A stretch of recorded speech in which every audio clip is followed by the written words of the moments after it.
Boyo. Ngai soki mobali na ngai akufi, ngana yeba ite akufa. Nazalaki ko vivre na patron nanga. To vivre na komaki na zembi.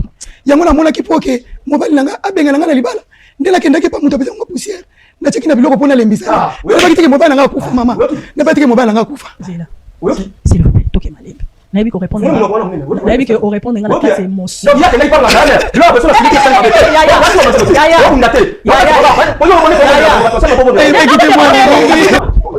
Yo, vamos para aquele meu. Ndoti.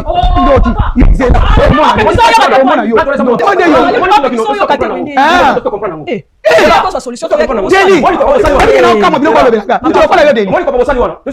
Papa likopa nini ngana papa likopa nini deli. Na nini? Mwana na mwana nini? Na bomena nini? Bon, fanda non, c'est calme. C'est calme. Mama na zo kamba papa. Yo beta na. Deli ko beta na yo.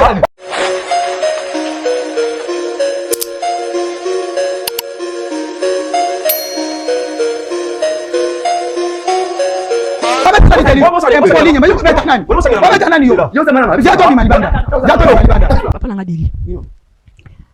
Limbisanga ya. OK. Raison penza oyo naza nzuzite hein. Naza pas avocat te, OK répéter mais limbisanga kaka. Parce que ezapi na marambo mususu, yo promis tout na ba question, ba réponse na mwisa te. Quand des ara mupaya, quand des pesa solution te. Raison penda global. Oyo, oyo ça des ordres na famille ya belle sœur nizani. Et là, on est là que belle sœur m'a bombé, grand frère. Grand frère Nabiso, il a la famille. Très bien. Il y a qui parle famille Nabiso, la famille. Maman c'est maman c'est. OK. Donc on projet belé na grand frère Nabiso. Grand frère surtout que c'est maladie hein. Il est en hôpital hein. Il va na ngolé ça va venir moi. Surtout belé libo ya tout ya kabé. Donc après espoir Nabiso ne va pas. Il va dire que na muté. Mais de moi to pesa mo espoir parce que nous on a besoin de personne. Qui comprend la famille moi c'est. Donc nzamba leki sa bénédiction mo na nzela. Nzela na ya grand frère. Tu dois gérer tous les familles. Nabiso na moi c'est. Si tu parles on appelle on grand frère Nabino a kufi na ngolo. OK. Grand frère kufi na ngolo. Habilité, l'hôpital pété. Bon premier athée. Donc ça voyez on peut se émotionner. Très bien. Pour lui maîtriser sociaux là tout bon tout na non. Ba kundi pe mutuna ne ngolo. OK. Si ko fa biso to ba zo batin. Bitin, moi ba to mele pe bazala na ngopi. O ba mona pe. Puis ça ne passe pas là mais vous attention ça va prier ça de commission on tout état. T'es totalement maman o ça dit. On peut tambula place que na ça va petit. Mais c'est bien que il voit grand frère biso on c'est ça moi c'est. Oui. Quand maman. Papa. Era benga bino pa no sebino ke grand frère akufi. Epsa bino ni. Na bika balala ki na butu ngala sali prise. Ba tele hôpital, ba ne peut pas boire na bino. OK. Parce que sur le téléphone.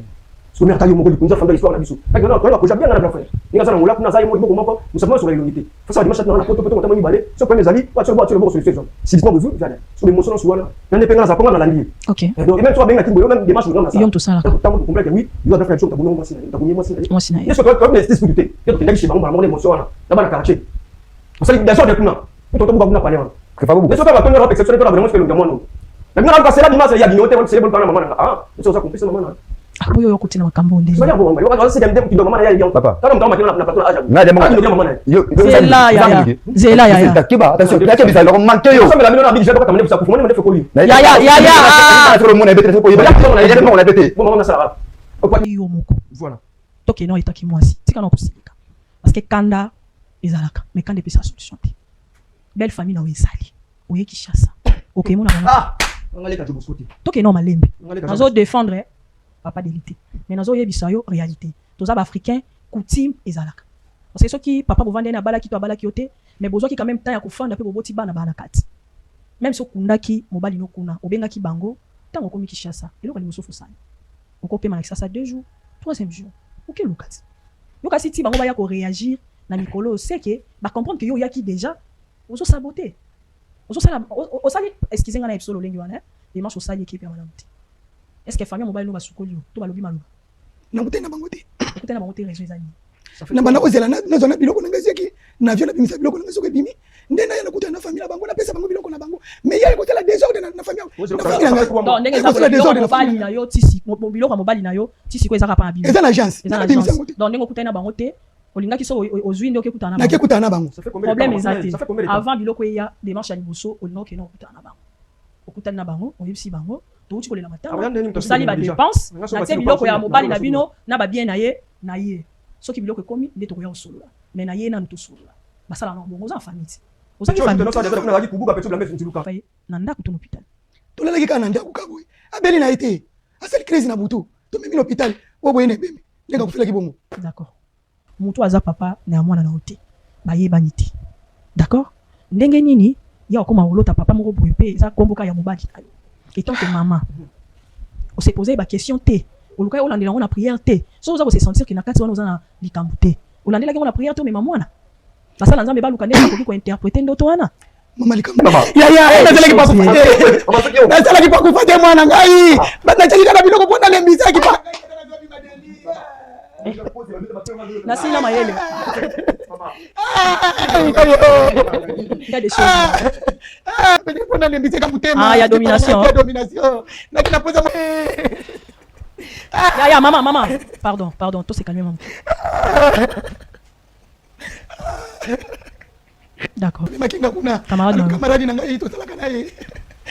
Nzambe. Camarade bakosi ngai mama, bakosi ngai. Mama. Oyebi ke nzamba za. Nayebi. OK. Zela. Moni na solo la nde ole la boto ko solo te. OK? La lina biso ka ilo moko yo na mwana yo. Nzambe asali.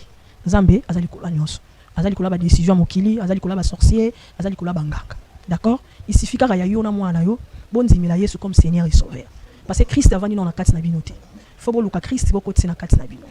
Botika bozo penda place bo vanisa nzambe. Il faut vraiment au solo la penda bien na basali, oye bandenge nini, ba pesa ki nini, osala ba pratique nini, osala ki nini, ezala ki nini, o confesser pinza makamuni le kanaki na ndako wana place okendeki. Pona ba kwesa ba landelo na ba prière et singano o confesser. D'accord.